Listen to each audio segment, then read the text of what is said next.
Hello बच्चों and welcome to the wonderful world of economics. Yes बच्चों, हमने start की है टीवाई के बहुत ही इम्पॉर्टेंट चैप्टर की जर्नी और वो है हमारा सर्विस सेक्टर। इस सर्विस सेक्टर में स्पेशली हमने सिग्निफिकेंस देखा जो काफ़ी इम्पॉर्टेंट और हमेशा यूनिवर्सिटी के पेपर में हमें दिखाई देता है। लेकिन इस सर्विस सेक्टर में हम दो सेक्टर्स हम डिस्कस कर रहे हैं और वो है एक तो नंबर वन हेल्थ केयर हमारा जो सेक्टर है और दूसरा हम स्टार्ट करेंगे दैट इज़ टूरिज्म सेक्टर।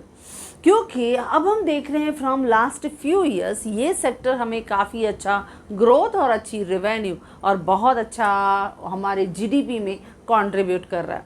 अब हमने हेल्थ केयर सेक्टर में फर्स्ट पार्ट में हमने ये देखा कि इस हेल्थ केयर सेक्टर में रिसेंट ट्रेंड यानी क्या चेंजेस बिहेवियर में हमने देखे हैं। फिर हमने देखा कि इसका ग्रोथ क्यों हो रहा है हेल्थ केयर इंडस्ट्री का, वो भी हमने डिस्कस किया।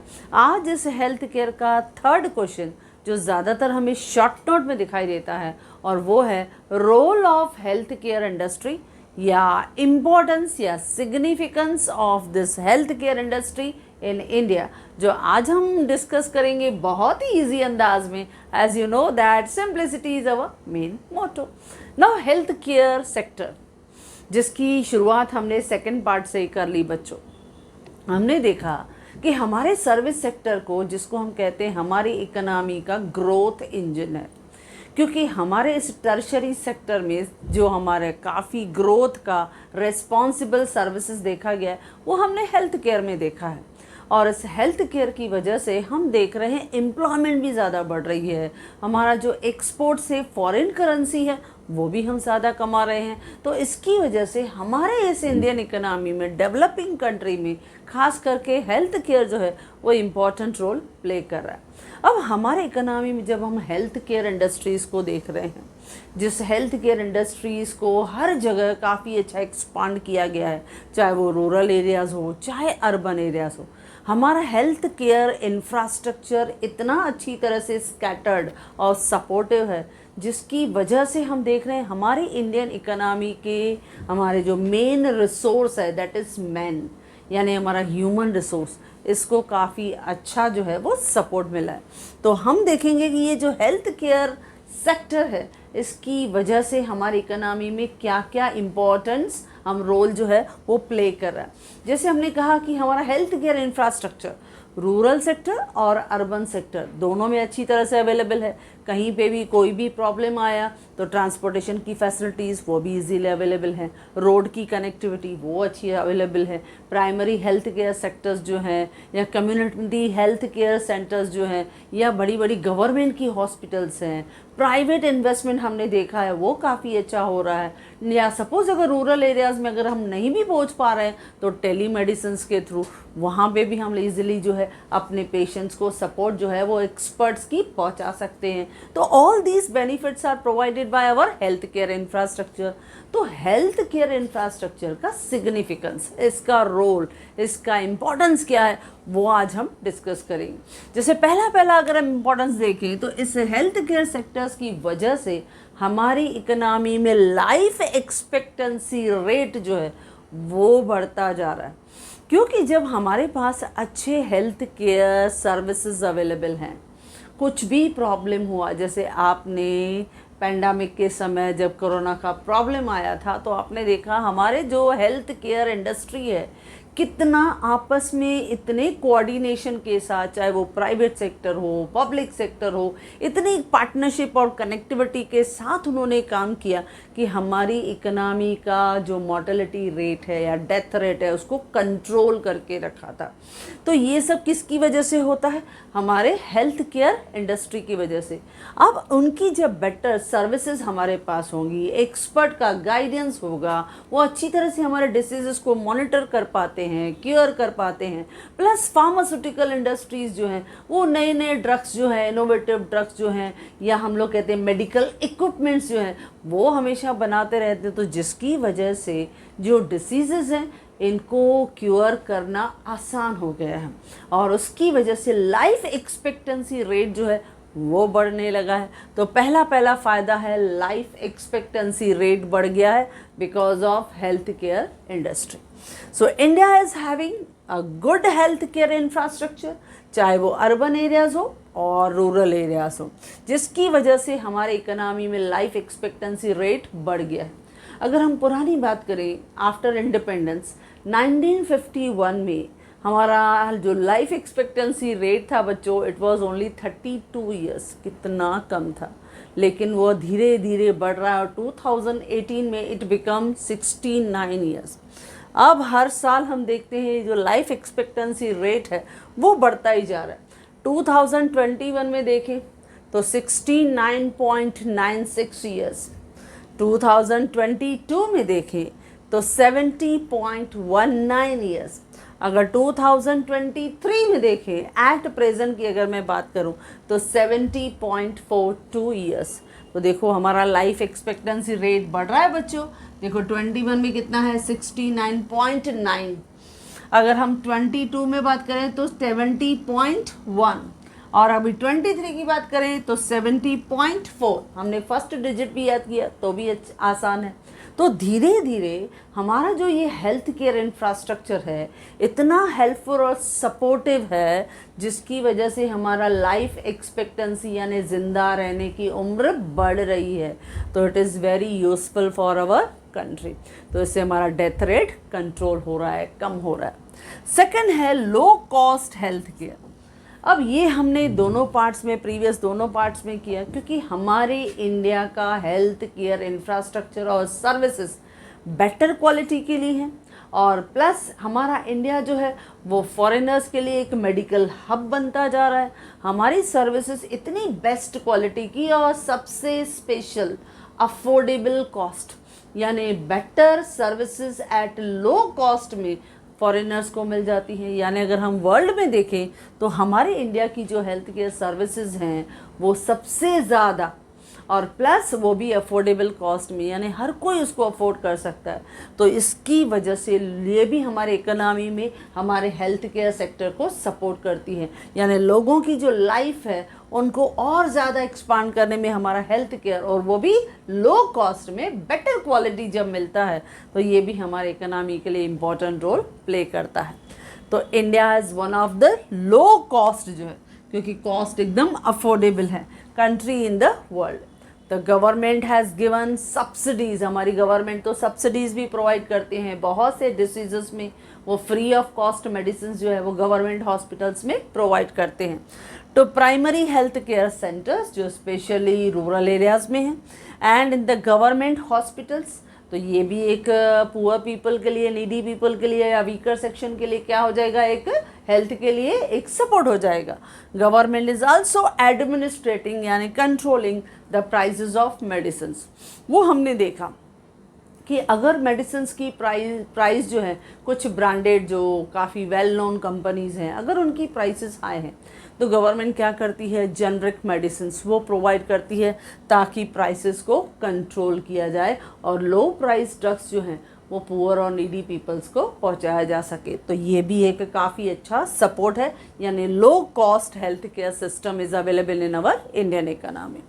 नेक्स्ट है कंट्रीब्यूट टू जीडीपी। अब ये भी हम देख रहे हैं, क्योंकि हमने कहा कि हमारे इस सर्विस सेक्टर में हम हेल्थ केयर सेक्टर को देखते हैं कि इनका कंट्रीब्यूशन हमारे जीडीपी में slowly and gradually is go on rising, वो बढ़ रहा है। और इसकी वजह से ये सेक्टर की तरफ हमारी गवर्नमेंट काफ़ी फोकस कर रही है, या प्राइवेट सेक्टर्स वो ज़्यादा इन्वेस्टमेंट कर रहे हैं। क्यों? क्योंकि उन्हें लगता है उनकी रिटर्न उनको वहाँ से ज़्यादा मिलेगी। तो contribute to GDP. Indian health care is one of the fastest growing sector, जिसका एग्जाम्पल जैसे मैंने दिया है कि 2022 में देखें तो हमने जीडीपी का 2.2% जो है वो कंट्रीब्यूट किया, लेकिन 2023 में 2.1 जो है वो कंट्रीब्यूट किया। यानी जब हम अपने जीडीपी का कुछ हिस्सा एक सेक्टर को कंट्रीब्यूट करते हुए देखते हैं, यानी that sector play a very important role. तो ये काफ़ी अच्छा अपना शेयर जो है वो हमारे जीडीपी को यानी ग्रॉस डोमेस्टिक प्रोडक्ट को कंट्रीब्यूट करता है, जिसकी वजह से हेल्थ केयर सेक्टर हमारे लिए इम्पॉर्टेंट रोल प्ले करता है। ओके बच्चों, नेक्स्ट है इम्प्रूव द एफिशिएंसी। लिखो बच्चों, या इम्प्रूव प्रोडक्टिविटी, आप कुछ भी लिख सकते हैं। इम्प्रूव एफिशिएंसी और इम्प्रूव प्रोडक्टिविटी। अब हमने कहा कि हमारा जो ह्यूमन रिसोर्सेज है उसकी अच्छी देखभाल करता है हमारा हेल्थ केयर सेक्टर।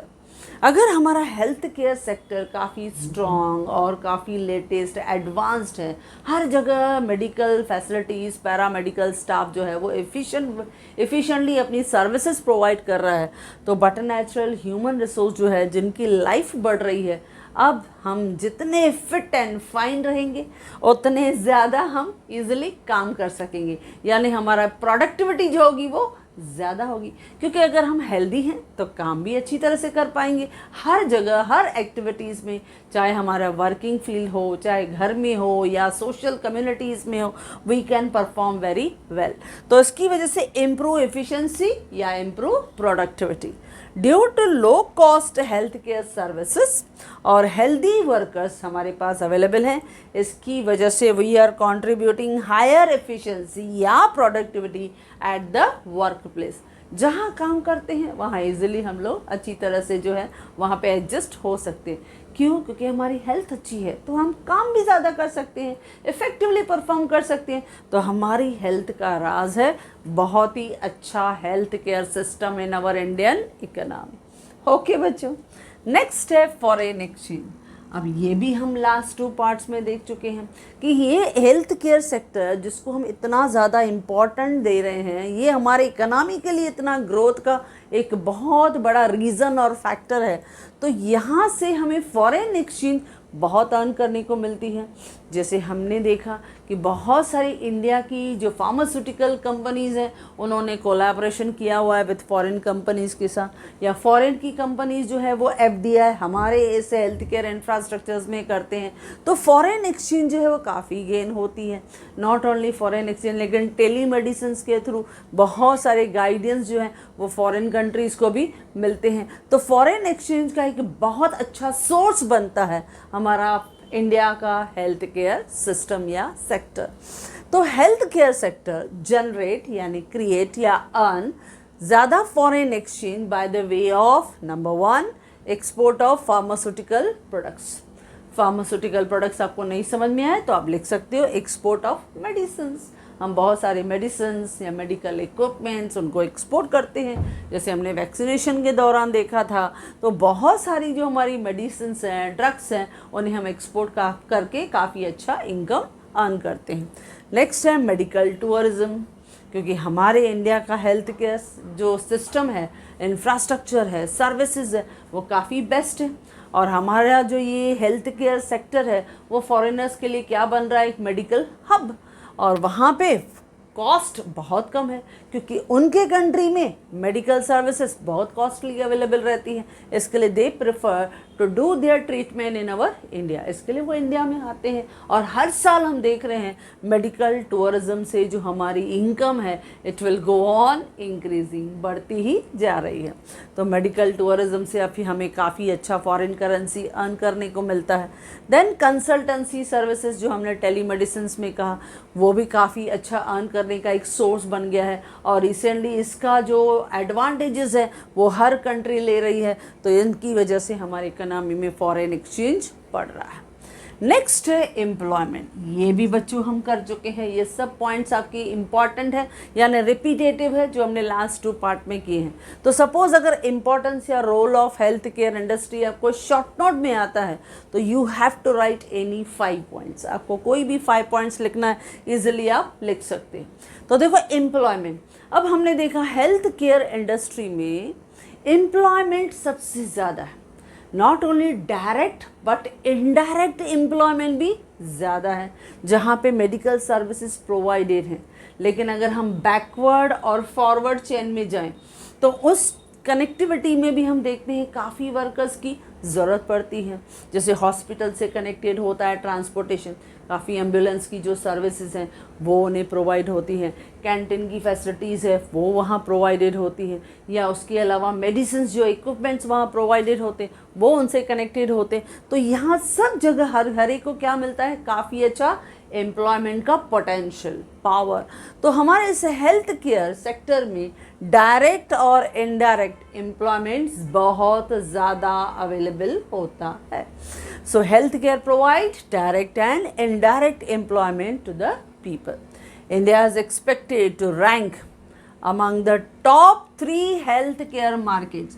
यानी हमारे इंडिया का लेवल जो है, यानी इतना ज़्यादा एम्प्लॉयमेंट, इतनी ज़्यादा अर्निंग, इतनी ज़्यादा बेटर क्वालिटी सर्विसेज, और वो भी एट ए लो कॉस्ट। इसके लिए इंडिया का जो रैंक है वो एक्सपेक्ट कर रहे हैं कि टॉप 3 हेल्थ केयर मार्केट्स जो हैं उसमें हमारे इंडिया का rank slowly and gradually is improving.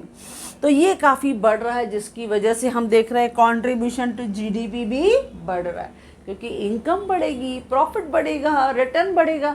That is why इसी हेल्थ केयर सेक्टर में प्राइवेट इन्वेस्टमेंट ज़्यादा है या फॉरेन डायरेक्ट इन्वेस्टमेंट जो है वो ज़्यादा हो रही है।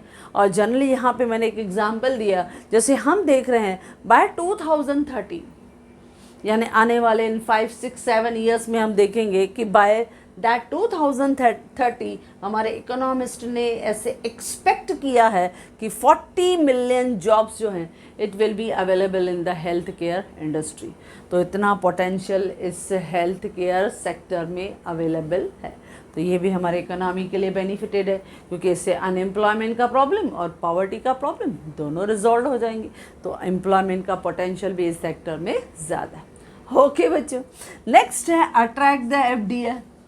अब हमने पहले ही कहा इस सेक्टर में फॉरेन की इन्वेस्टमेंट काफ़ी अच्छी रहती है, डायरेक्ट इन्वेस्टमेंट अवेलेबल रहती है, प्राइवेट पब्लिक पार्टनरशिप हमें इस सेक्टर्स में दिखाई देती है। तो अट्रैक्ट द एफडीआई, तो demand for health care services ये बूस्ट हो रही है, यानी बढ़ रही है इन फ्यूचर। क्यों? क्योंकि हमारी पॉपुलेशन बढ़ रही है बच्चों, क्योंकि हमारी पॉपुलेशन ज़्यादा तो ज़रूरत ज़्यादा, नंबर ऑफ़ हॉस्पिटल्स हमें बढ़ाने हैं, नंबर ऑफ़ क्लिनिक हमें बढ़ाने हैं, नंबर ऑफ़ डॉक्टर्स के लिए नंबर ऑफ़ कॉलेजेस जहाँ पे उनको ट्रेनिंग दी जाती है वो हमें बढ़ाने हैं। तो इसके लिए ग्रोइंग पॉपुलेशन की वजह से हेल्थ केयर सेक्टर्स में हमें ज़्यादा ज़रूरत है। नॉट ओनली दैट, पॉपुलेशन ज़्यादा तो हमें फार्मास्यूटिकल इंडस्ट्रीज़ भी ज़्यादा चाहिए, तो उनके लिए कंपनीज़ को ज़्यादा परमिशन देना। तो ग्रोइंग पॉपुलेशन या एजिंग पॉपुलेशन यानी एल्डरली पॉपुलेशन हमारे ज़्यादा हैं, तो उसकी वजह से उनको अच्छे हेल्थ केयर सिस्टम की बहुत ज़्यादा ज़रूरत है, ताकि हमारा जो डेथ रेट है वो कम हो। और हमारा ग्रोइंग हेल्थ अवेयरनेस, अब ये भी हमने डिस्कस किया था।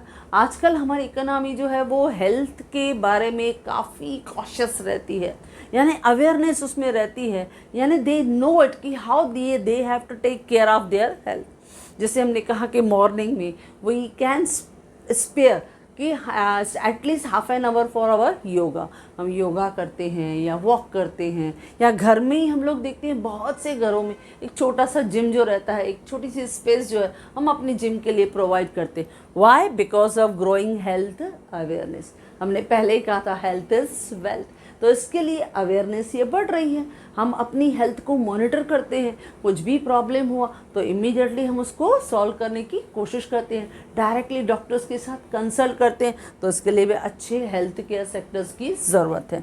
या changing the attitude toward preventive health care etcetera.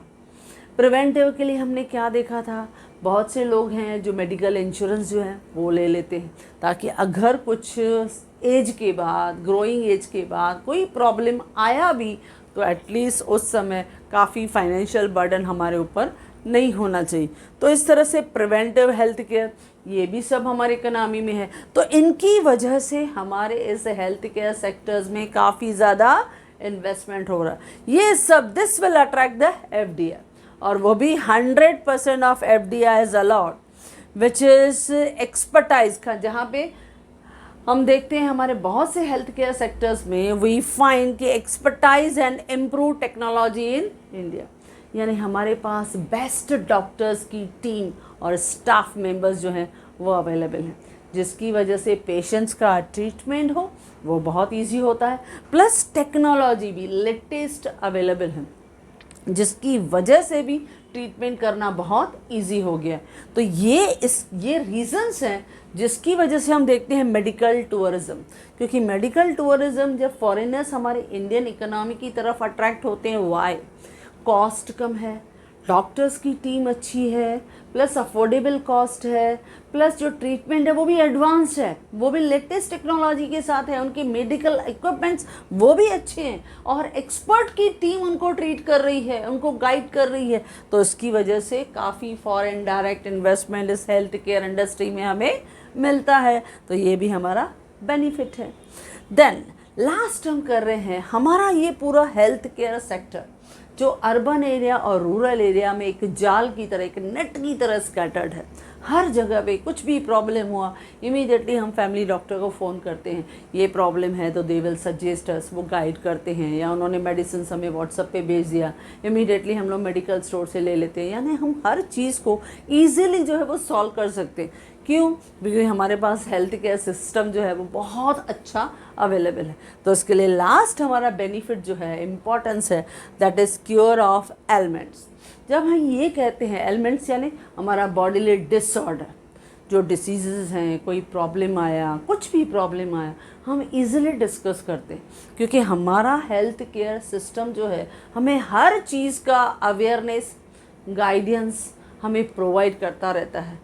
तो इसकी वजह से क्योर ऑफ एलिमेंट्स जो है वो पॉसिबल होता है। एलिमेंट्स यानी बहुत सा बॉडीली डिसऑर्डर जो है, जैसे अगर हम कैंसर कहें, अगर कैंसर का प्रॉब्लम आया तो हम इजीली सॉल्व कर सकते हैं, या सपोज़ कोई और किडनी का कोई प्रॉब्लम आया, किडनी का आया, या सपोज़ बहुत सारे इस तरह से बॉडीली डिसऑर्डर, यानी हम लोग मेंटल डिसीज़, जैसे हमने बिहेवियरल हेल्थ कहा था, उसमें कोई प्रॉब्लम आता है तो भी ऐसी डिसीज़ को हम इजीली सॉल्व कर सकते हैं।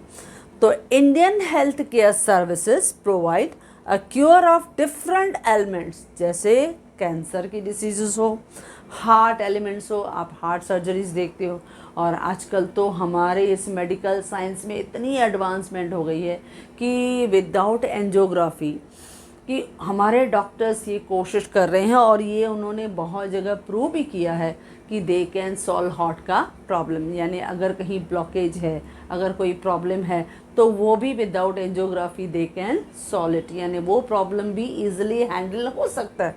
तो अगर हार्ट का एलिमेंट है, डायबिटीज़ है, या कोई फिज़िकल और मेंटल डिसऑर्डर है, तो एनी बॉडी का प्रॉब्लम है, तो that can be solved with the help of our better health care system, infrastructure available in our India, और वो भी at affordable and low cost. तो yes, Indian health care services provide the cure of different elements, जैसे cancer, heart elements यानी diseases, या diabetes, which improve the quality of human life. अब but natural अगर ऐसी डिसीज़ के साथ हम इजीली फाइट कर पाते हैं बच्चों, तो बट नेचुरल हमारी जो प्रोडक्टिविटी होगी, हमारी जो एफिशिएंसी होगी वो अच्छी होगी, और we can easily provide a better services to our economy, यानी हम ज़्यादा समय तक काम कर सकते हैं, काफ़ी अच्छे प्रोडक्टिव बन सकते हैं। तो ये सब हमारी ह्यूमन लाइफ को सपोर्ट करते हैं, बढ़ाते हैं, हमारी प्रोडक्टिविटी हो, हमारी एफिशिएंसी हो, सबसे बेस्ट लाइफ एक्सपेक्टेंसी जो हो वो बढ़ाने में काम करता है हमारा Indian health care industry. Okay बच्चों, तो ये 8 पॉइंट्स ही जो आपको लिखना है इन द रोल या importance of health care industry.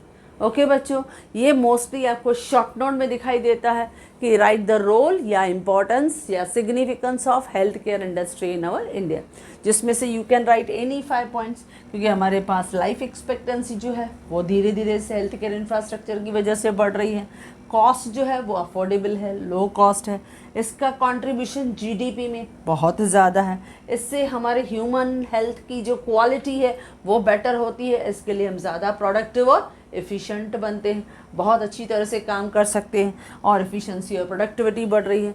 Plus हमारा हेल्थ केयर सिस्टम इतना अच्छा क्वालिटी प्रोवाइड करता है, वो भी अफोर्डेबल कॉस्ट में, तो हम फॉरेन करेंसी ज़्यादा अर्न कर सकते हैं।